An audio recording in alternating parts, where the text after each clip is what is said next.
Hello there. This is a vinyl tag video for 2022. The vinyl tag was set by Rob Walker on his channel, and he posed 22 questions, which I have a little printout of here. So I'll just plough straight into it. The first question is, what's your favourite album purchased in 2021?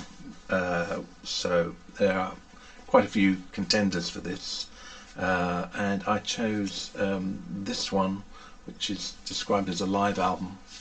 This is an album by Matthew Howley, and it's called Salute to the Sun.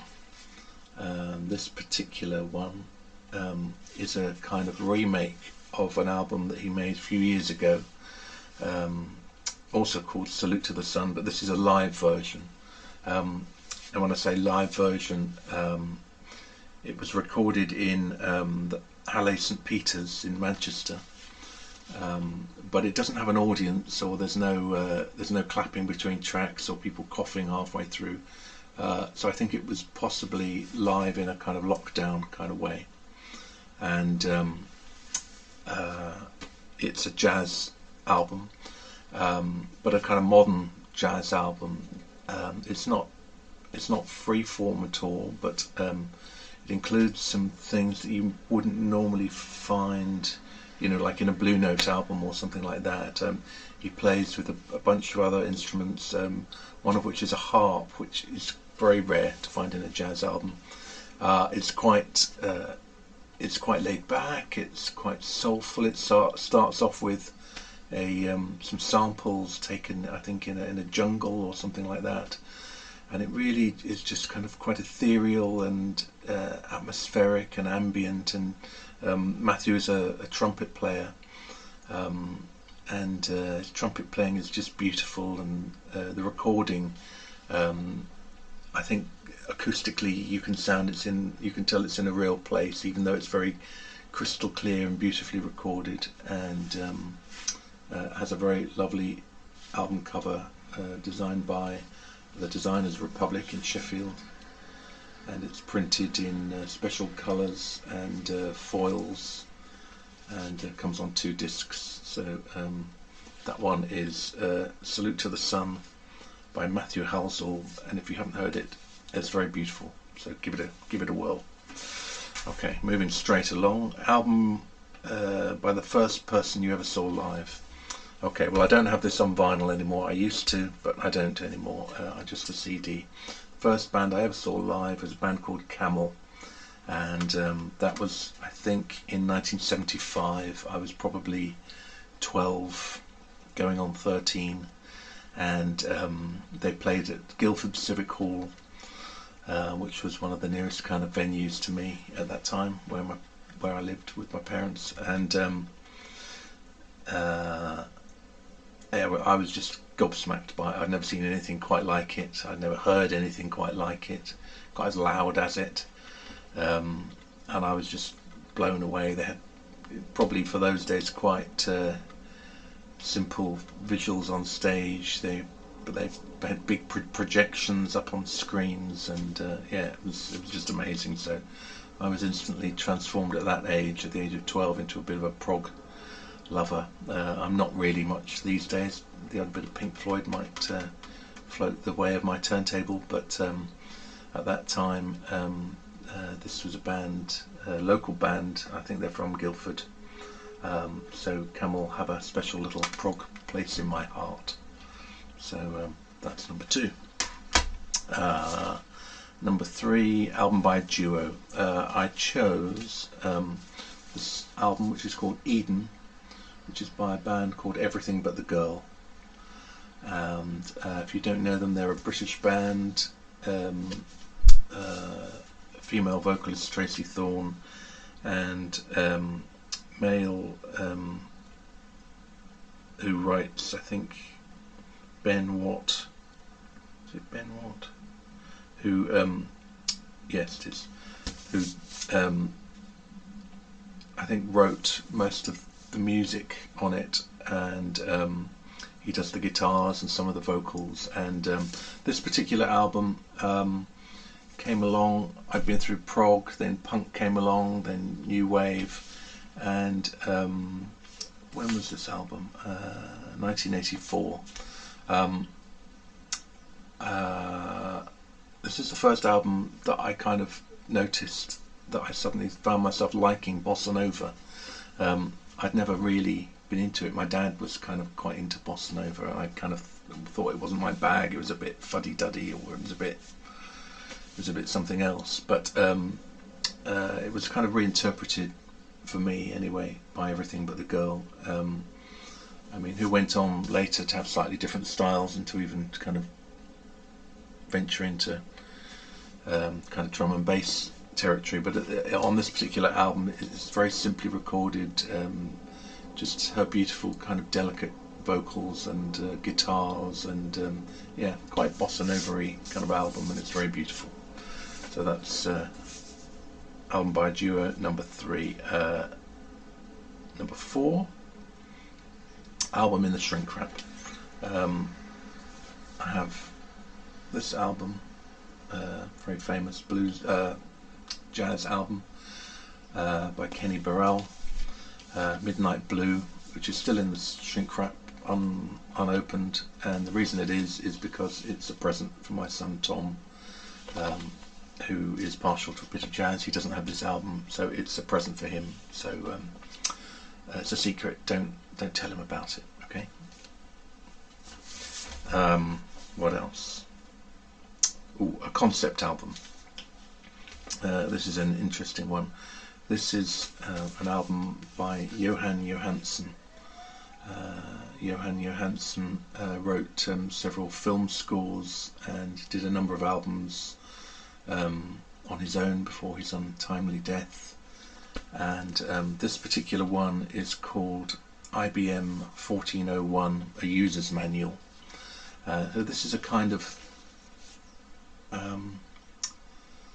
it's a kind of ode to outdated technology. I believe that, as the story goes, Johan Johansson's father used to work on one of these machines, an IBM 1401, which is like a big mainframe computer. And there's quite a bit of not only computer language you had to learn, but also mechanical upkeep of the computer. And it came with these recordings telling you how to change certain things, or change the bearings, or keep them more well oiled, or what, various kind of maintenance issues that you would have with this mainframe computer. So he uses samples of those training tapes or training videos, so this voice very calmly telling you to do various things, and he mixes it with a beautiful music score, yeah, it's just a very kind of captivating piece. I don't know how you would describe it. It's kind of modern, ambient, slightly near-classical samples of strange things. Difficult to categorise, but very well worth a listen. And this particular album, designed very beautifully by Vaughan Oliver, and it's a gatefold, and the cover is printed in special metallic inks and includes kind of embossings. I think if I show it in the light, you can see here the cover's all embossed with numbers and symbols and figures, and you can see the kind of inks, like this one is a metallic that reflects differently in the light. Anyway, very beautiful record, very beautiful cover. So that's Johan Johansson, IBM 1401, a user's manual.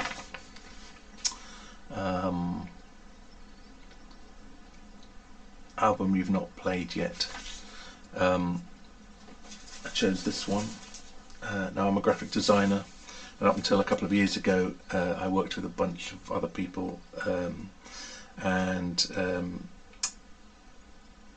the name of our company was called Why Not Associates, and we designed this for Grace Jones, which is an album which is, let's forget the title of it because it's not clearly printed. It's called Hurricane, and this cover is has got deeply embossed day-glow dots on the cover that make up this photograph of Grace Jones, and the full photograph is then included inside in a limited edition signed print by Chris Levine, and the insides of the sleeve of the covers are printed in day-glow pink, and the inside of the inner sleeves are also day-glow pink, and they look like plain sleeves, but in actual fact the text is all, if I can get that in the light, printed in a clear varnish, actually foil blocked in a clear foil.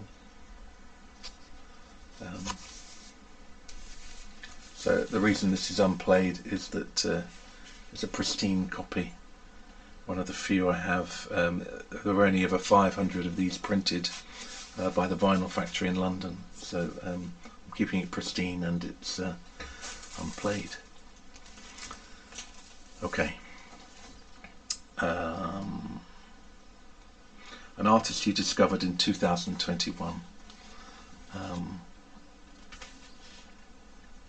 For some reason I never came across Nick Drake until this year, so this was the first album I bought by him, and this is Pink Moon. It's very weird that I'd never really, I mean, I was vaguely aware of his name, but I didn't really associate it with any particular music, and I heard his name, and in fact this album, mentioned on another vinyl community member, or by another vinyl community member, and I gave it a listen, liked it very much, bought this album, loved that, and thankfully I've been able to track down his other albums since then. So the really weird thing is that Nick Drake is on Island Records, and my wife Kerry worked for Island Records for quite a few years, and still I was never aware of Nick Drake. She obviously never brought one of these home, so I'm very happy to have found him, and very happy to have his records in my collection now. Okay, moving right along. Live album. I chose this album by Niels Frahm, which is called Tripping. Yeah, Tripping with Niels Frahm, and this was recorded in Funk House in Berlin in December 2018, but it was part of a tour that he did in that year. I saw him slightly earlier, I think, and it was I saw him in the Barbican in London, and he was absolutely excellent. He did a solo show. I mean, usually if you know Niels Fram's work, is quite kind of neoclassical, mainly piano works, very stripped back, very kind of soulful in a way, just purely piano works. But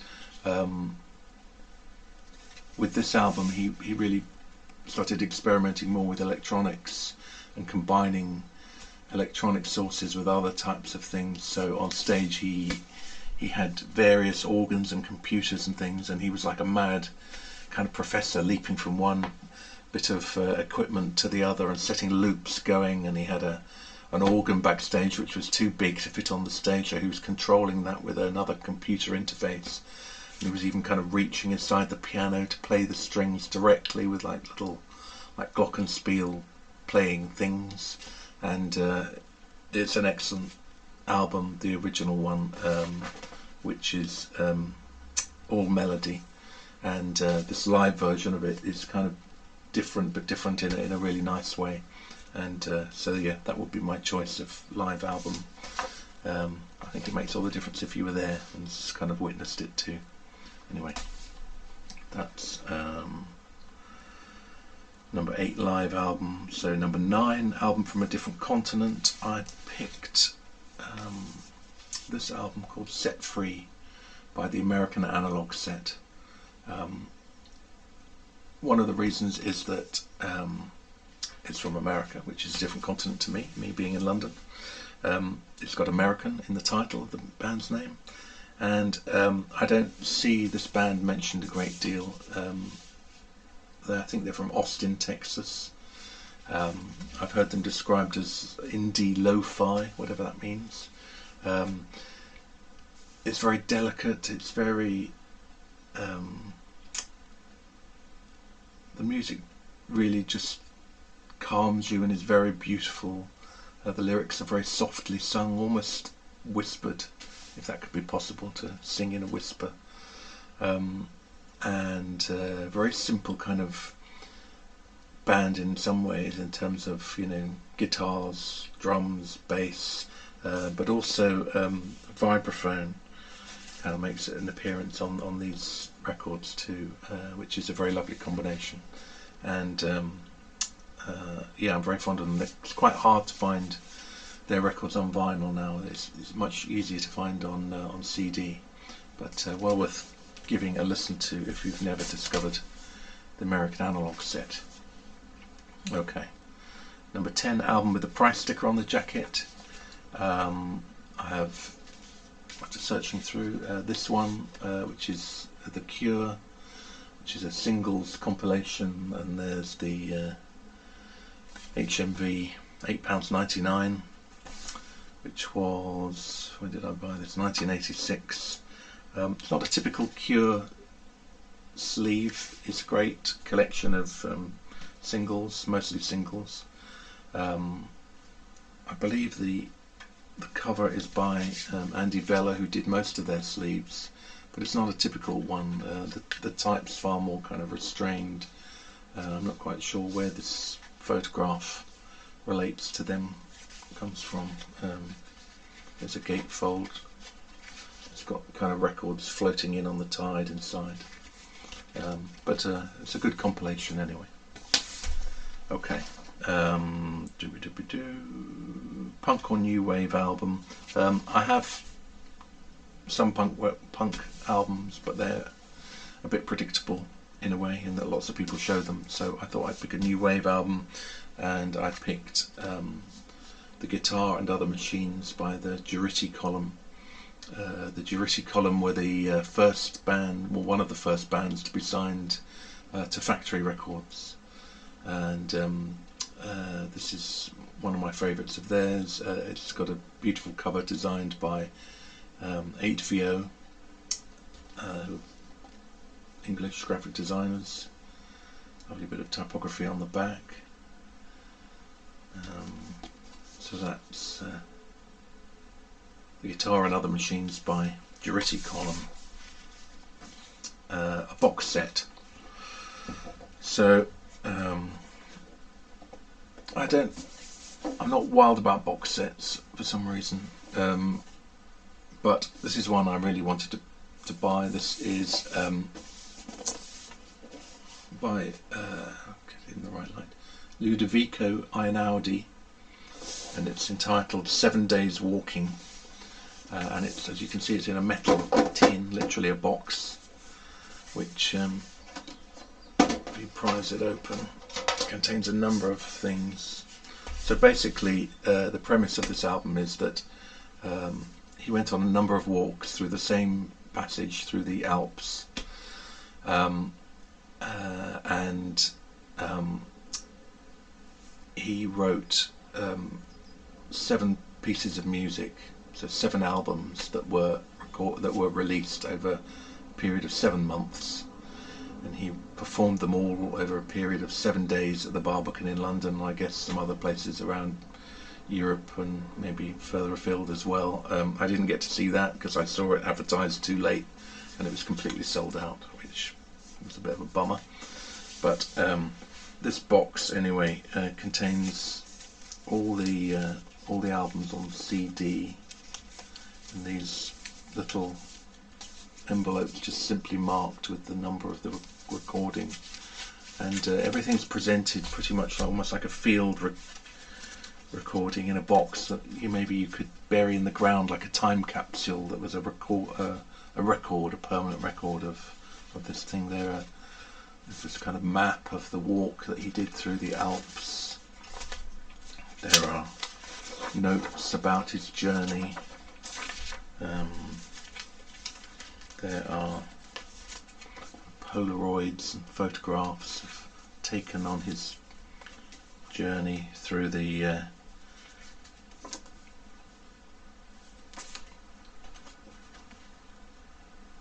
through this particular travel. Little maps that he drew, various things, postcard of the mountain range. There's a whole bunch of photographs there. There are notes to do with the musical compositions, which I don't really understand, but I quite like that. But it's a bit of a mystery. There's some beautiful original photographic prints in here. Music score.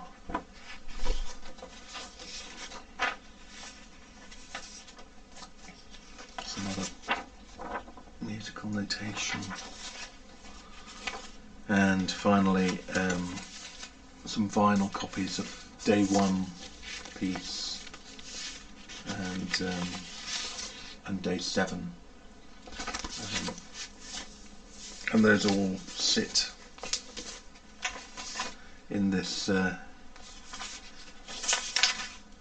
strange tin box, and in a way this perfectly illustrates one of my problems with box sets that contain various things. The ones that kind of intrigue me, that have lots of other things other than just the music in boxes, tend to be such a pain in the arse to get out that you don't play them very often. They just sit in their box and just become a kind of keepsake, but it's a good one nonetheless. Okay. What next? An album with a sporting theme. I chose from this last year this particular album by a band called Elbow, a British band, and what's it called? Flying Dream 1. And as you can see, it has two little boys boxing on the front cover.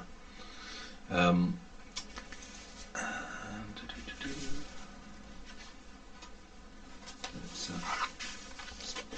gatefold cover. I don't know if you know Elbow. They're a kind of band from Manchester. They've been going for a number of years now. So I think this is their 9th studio album, and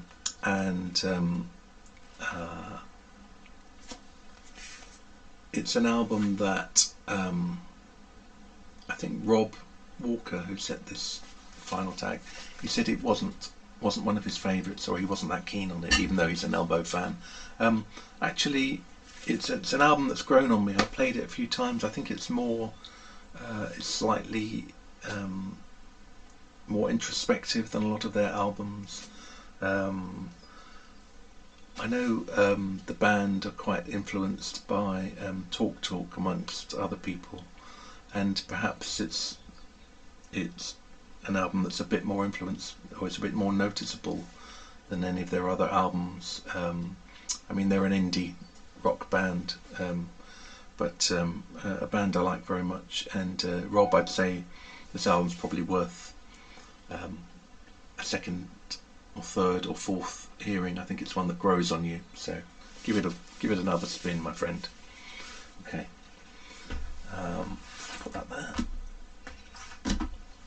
And where's my list of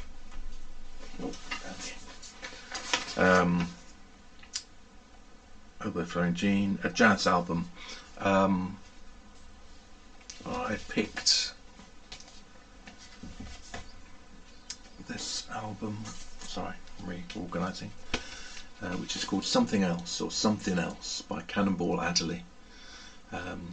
As a jazz album, I'm very fond of, and the reason it has a particular strikes a particular chord from me is that it includes the song Autumn Leaves, which is a song my son Tom used to play on his saxophone. He's Tom, aged 13, quite possibly playing Autumn Leaves. He's in his late 20s now, so that's quite a while ago. This particular Cannonball Addy record is definitely one of my favourites. So that's that.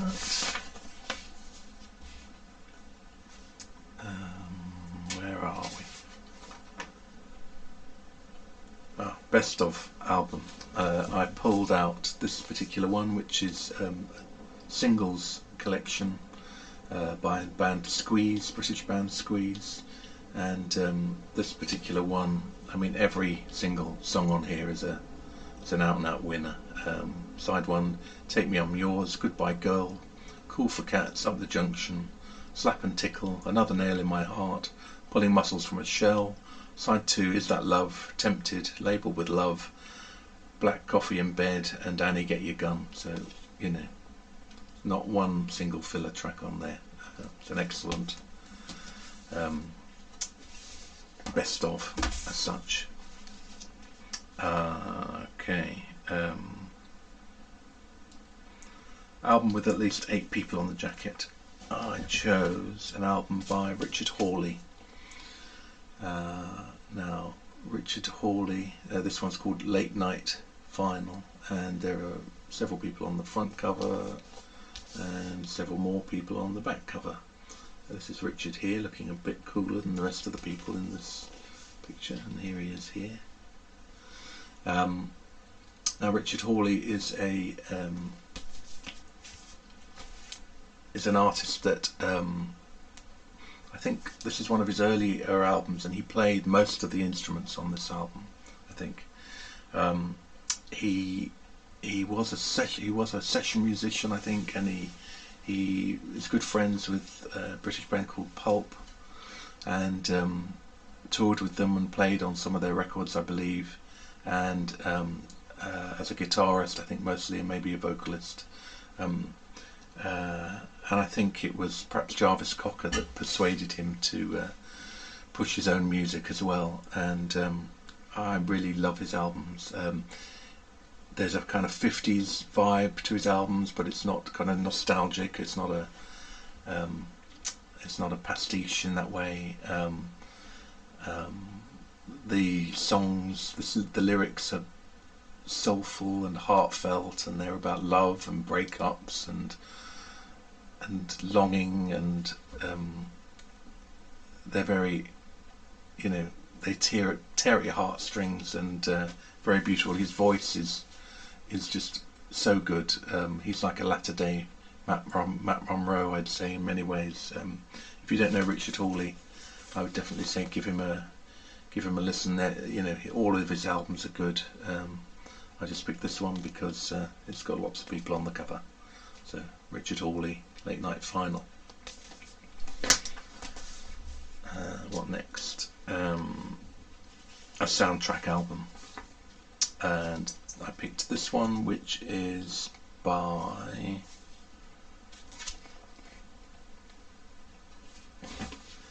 I always get this name slightly wrong. It's not one that trips off the tongue.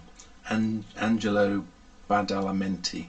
The music from Twin Peaks, which was the TV show back in the 90s, or late 80s, early 90s, and it's a great album, I have to say.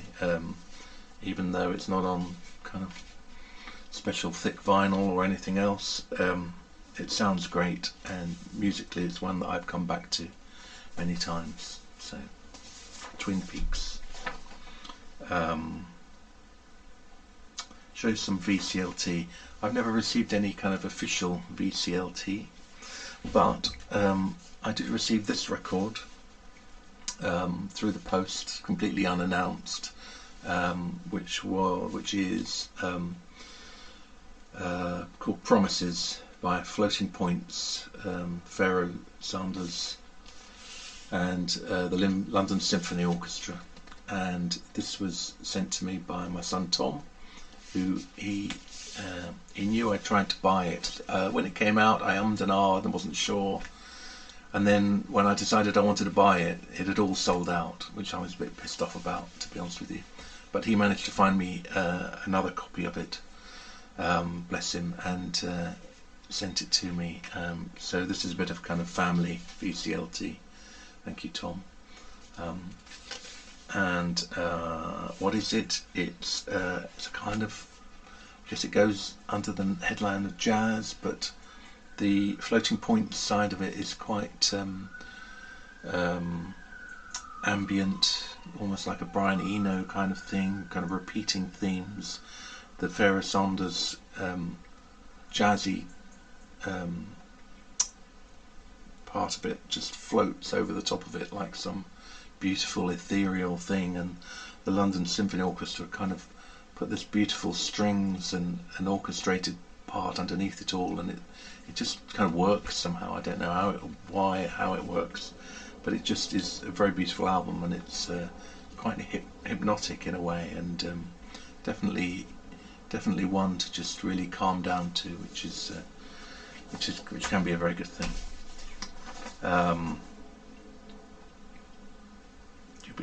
Number 19, album with no writing on the jacket. I chose This Mortal Coil. Beautiful photographs by Nigel Grierson on the front, and just a little bit of text on the spine. Very restrained from Vaughan Oliver to leave it so much alone. This is It'll End in Tears from 1984 by This Mortal Coil. And 7-inch singles. I picked out a few. I don't buy many 7-inch singles, or hardly at all anymore. It was kind of something from my youth. I pulled out a few that were kind of notable. I pulled out this one, which is ELO's Mr. Blue Sky. It's the first time I ever saw coloured vinyl, and it's a song that always makes me, puts me in a good mood anyway. This one is a bit of a strange one. I think this is 1978 or 1979. This is a single called Pop Music by a band called M, or an artist called M. It was a bit of a one-hit wonder, I think. But it's that kind of record that takes me back to a particular place and a time. And the place is Camberley recreation area. There was a travelling fairground set up, and I went there with my then girlfriend, and every single ride we went on seemed to be playing this song, Pop Music by M. So if ever I hear it on the radio, or if I play it, it just instantly takes me back to that day, that sunny day, and such a happy memory of being about 17, I think. And finally, I picked one which I like the cover from very much, which is the Tom Robinson Band and 2468 Motorway,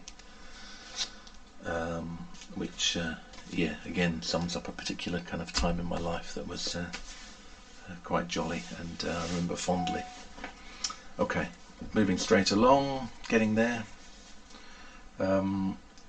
Coloured vinyl album, I picked this one, which is, let me just get it out, which is Kraftwerk's Man Machine, and the beautiful red vinyl version of it, which just seems to kind of marry perfectly. Makes good sense to have something on a coloured vinyl when it just kind of completes the package and just ties the record to the packaging, I think, rather than it just being to kind of become a collector's item because it's on some weird coloured vinyl. And finally, an album from 1982. I picked Joe Jackson's Night and Day. And I think this is in a green sleeve at the time. And the real standout tracks on here for me are probably Stepping Out and Breaking Us Into and Real Men. It's all good, really. Again, a good slice of something from a bygone age, but one I'm very fond of. So that's Joe Jackson and Night and Day. And that's about it. Well done for making it this far. Thank you for sticking with it. Good to see you, and see you again. Okay, bye for now. Bye.